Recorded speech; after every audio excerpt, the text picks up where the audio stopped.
Inom kayo nito. Kasi alam nyo kung bakit? Pag nag-build up po ang inyong cholesterol, ang mangyayari sa ugat nyo, ganito. Ayan o, yung yellow na yan. Cholesterol yan eh. Saan magaling? Mamantikang pagkain. Pag kumain ka na lechon, ano masarap? Nag-uunahan pa sa bato. Pag kumain ka lechon manok, ano masarap?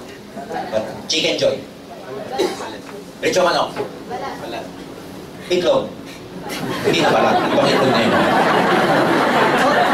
Sa itlog, ang masarap, yung dilaw. Yung iba, lagi ang tawag pula. Dilaw po. Lagi kong tinitignan, kulay dilaw talaga eh. Punong-puno ng cholesterol yun. O nagbi-build up yun saan? Sa gilid ng ugat. Eh mahilag mag-build up yan sa ugat. Sa mga arterial wall kung tawagin. Sa lining ng arteries. Dati ganito yung itsura ng healthy na ugat. Cholesterol nagbi-build. O sumisigip yung daloy ng dugo. Nakaka-high blood. Pangalawa, pag yan, kasi dito lang nakapark ko. Paano pag may nag-park din dito? Parang highway lang yan eh. Double parking. Pag nag-double park, nahirapan ng dugo, walang pumasok na oxygen. Malapit sa utak, stroke. Malapit sa puso, cardiac arrest. So yan ang ginagawa pagka matakaw ka masyado sa taba. Pag kumain na masyado, kinukuha mo taba. Di ba? Sinigang, wow, lumulutang-lutang pa yung taba. Sige, tama yan, friend. Inom ka nito for prevention. Maliwanag ho ba? Meron din siyang DHA. Kaya maganda po ito sa yung mga pregnant women, mga 0 to 5 years old, 5 months, yung dinadala mo, is very good kasi DHA nakakatulong sa brain development. Sa atin din, maganda rin kasi for brain function. Lalo na yung mga malilimutin, painumin nyo nito. Yung mga tipong nag-joke ka, 5 seconds bago tumawa, ayan. Yung natawanan na lahat, siya, delay pa yan. May ina yung neurotransmitter niya. Toothpaste, herbal toothpaste. Antibacterial. Siyempre, anti-bad breath. Meron siyang antibiotic, meron siyang aloe vera. Nakakatuwa to kasi pag ginamit mo siya, technically, pag gising mo, siyempre, may amoy pa rin yung mouth mo, pero hindi kasi ganun ang amoy ng hindi natural essential toothpaste ang ginamit. Kasi maganda rito, habang natutulog ka, hindi walang function yung mouth mo, nagsisipag-tong-it, tsaka pusildos yung mga bacteria. So, inom ka nito. Maganda siya sa gingivitis, bleeding gums, pyorrhea, stain ng ngipin, nakakatulong sa pag-whiten ng teeth. Maganda to sa mga kaibigan yung ayaw nyo laging kausap, yung pag kinausap ka, bro, text na lang. Kasi wala dragon, hindi sila Vida! Juice po to. Sa lahat ng product ng AIM Global, ito lang po ang merong human clinical study. When we say human clinical study, pinag-aralan sa maraming human clinical trials, meron talagang effect sa tao. Kasi pag food supplements, normally, hindi na nilalagyan ng clinical study yan eh. Kasi mahal, magastos for the company, the researchers, the suppliers. Pero ito, Vida, meron tong human clinical study na ito, regular intake ng Vida. Lalo na 230 mg of Vida. Ang active component nito, meron tong Resvida at saka Resveratrol eh. Pag regularly mo siyang iniinom, nakakatulong 30% dilation ng ugat. Bakit importante nagdadilate ang ugat? Kasi pag barado na, tapos ang ugat mo hindi na elastic, matigas na, merong ang atherosclerosis, hindi na masyadong elastic ang ugat, doon nagkakaroon ng problema. Pag uminom ka nito, nagdadilate. Kaya sa may mga sakit sa puso, ang combination ng Vida at saka ng Coledus, perfect po yan sa may mga problema sa puso. Ang lasa niya para siyang Kool-Aid. Alam niyo yung Kool-Aid nung araw? Tapos grape flavor. Ang sarap! Hindi mo akalain na meron siyang component na nakakatulong sa puso. Akala mo juice, refreshment lang. Pero nakakatulong po siya sa dilation ng ugat. Meron kaming services na product, ang tawag namin, CardioPulse. By the way, pag binili nyo to, nakasa-shake po siya. Isi-shake nyo lang, mas masarap siyang inumin pag maraming ice, tapos i-dilute nyo mabuti. It's very, very good. You will never notice na na ganun nga, supplement para siyang refreshment. Okay? Meron kaming services na product, dyan po sa 3rd floor, ang tawag namin CardioPulse. Pang po to? Detect, pang-alam ng cardiovascular health. Pag sabi cardiovascular health, gaano ka-healthy ang cardiovascular system mo. Pag cardiovascular system, kasama dyan ang puso, kasama dyan yung mga coronary artery mo. So ang tawag dun sa system na yon, cardiovascular system natin. Itong CardioPulse, ang counterpart niyan sa most hospitals, yung tinatawag na angiogram. Yung angiogram, yung sasaksakan ka ng tinta, tapos i-scan yung heart mo para malaman kung ano sa heart ang may bara. Kasi pag early detection, may lamang may bara yung puso mo, dalawang possible na pwedeng gawin. Pag baradong-barado, bibigyan ka ng tinatawag na bypass operation. Bypass operation, bakit may tinatawag na single, double, quadruple, etc. Kasi, depende kung gano'ng daming ugat ang barado. Nalalaman yun sa angiogram. Isang solusyon yung tinatawag na angioplasty. Yung lalagyan ka ng balloon para umangat o mag-alisin ugat mo. Kaya lang ang problema sa angiogram, it will cost you about 100,000 pesos. Itong CardioPulse, same na same ang function, bibigyan ka ng reading kung ano ang cardiovascular health mo. Lalagay lang dito sa index finger mo. Tanggalin mo lahat ng alahas. Uupo ka, relax. For 2 minutes, huwag kang gagalaw. Pag ngumiti ka, tataas. Kaya ganyan ka lang. Kahit na pinapatawa ka na. Type 1, ito yung representation ng ugat. Pag walang bara. Pag kumakapal yung gilid, ayan. Type 1, Type 2, excellent and good. Type 3, careful ka na kasi may build-up. Type 4, medyo warning ka na. Ka nakakain ng balat.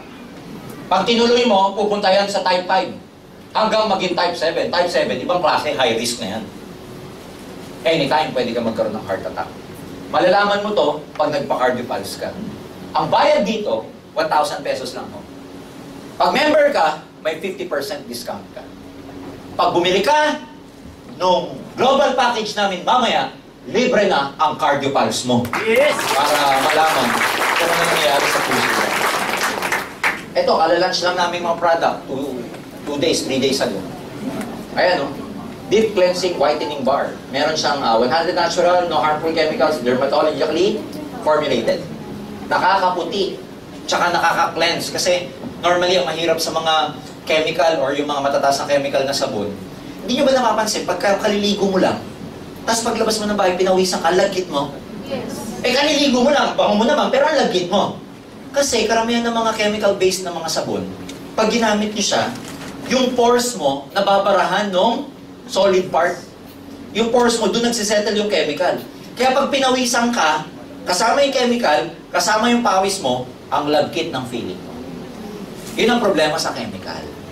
Okay, ang lagkit kagad ng pakiramdam mo. Ito dahil all natural, gaganda na kutis mo, feeling fresh ka pa all day. Yes! Ha? O, meron siyang bamboo charcoal tsaka peppermint. Yung peppermint, medyo malamig yon. Yung bamboo charcoal, di ba sa bahay, pag may mabaho, nilalagyan ng uling. Pag yung rep mo ang baho, uling. Ina-absorb ng uling yung amoy. Pwes, pag ginamit mo ito, i-absorb din nito ang amoy mo. Paliwanag ba yun? Yes! Okay. Eto, natural feminine wash. Tuwa-tuwa yung mga lalaki, oh. Feminine wash. Alam nyo na to, panghugas. Dun. Maganda kasi sa kanya, yung available sa market. Chemical-based. Napakataas po ng acid. Especially, hindi ko nababanggitin yung mga brand X na mga commercially available na feminine wash. Pero pag gumamit kayo ng pH paper, okay, or litmus paper, pag nilagay nyo doon, nako, ang taas ng chemical or acidity ng mga nabibili commercially. Tapos gagamitin doon, kaya natutuyo. Ito, no harmful chemical, dermatologically formulated, pH balanced, alkaline, no irritating side effects, foams with natural coconut-based surfactant, powder fresh fragrance. Kaya pag ginamit mo siya, maghintay ka ng 1 to 2 minutes bago mo bandawan. Ang lamig niya. Ang lamig-lamig niya. Okay? Kasi minsan yung part na yan sa atin, meron ding masculine wash. Both sa women and men, sa part na yon, dahil laging nakakulog, kulang ng hangin. Pag ginamit mo to, ang lamig, para siyang pinapaypayan lagi. Oh, malamig sa pakiramdam. So, pag malamig sa pakiramdam, hindi laging papawisan. So, tayo po, we are promoting, kasi culture po to hindi karamihan ng mga lalaki nag-masculine wash. So tayo po sa kauna-unahan, sa lahat ng networking sa buong mundo, or even in the Philippines, ladies and gentlemen, tayo po ang leader sa pagpopromote ng mga ganitong brand. Fresh na fresh, kauna-unahan sa market. Yung maganda to kasi, same, malamig sa pakiramdam. Yung iba po naming product, dinidemo namin. Pero to hindi po namin i-demo. Okay? Maganda ba yung mga produkto? Yes! Are you excited with the products? Yes! Gagamitin nyo ba? Yes! Anong una nyo gagamitin? Feminine wash. Gagamitin kagad yung masculine wash. Well, yung mga products, ladies and gentlemen, madali nang pag-usapan yung business. Kung maganda yung product. Unfortunately, pagkapangit ang produkto, hindi viable yung business. You get what I'm saying? Hindi siya long term.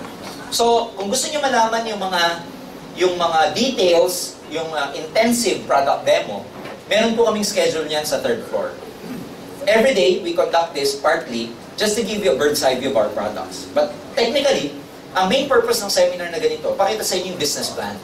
Kasi pakita namin sa inyo yung proposal kung paano ka pwedeng kumita ng malaki dito. This part, i-explain ko why there are people who are making as much as $500,000 per month. Can you imagine making $500,000 per month in the Philippines? What kind of lifestyle would you have if you're averaging about $500,000 per month? To some people, it may seem impossible.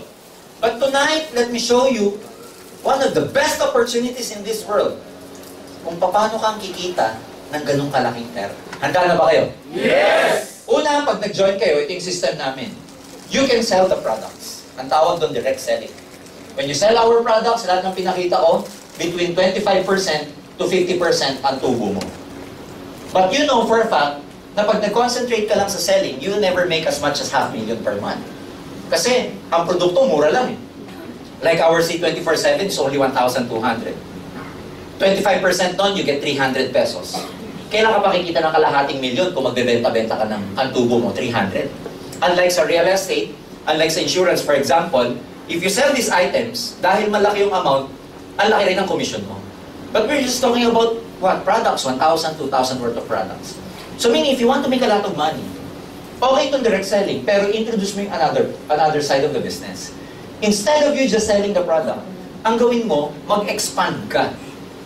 Paramihin mo, kasi dito para kang tindahan eh. Ang gawin mo, paramihin mo yung tindahan mo. By opening branches.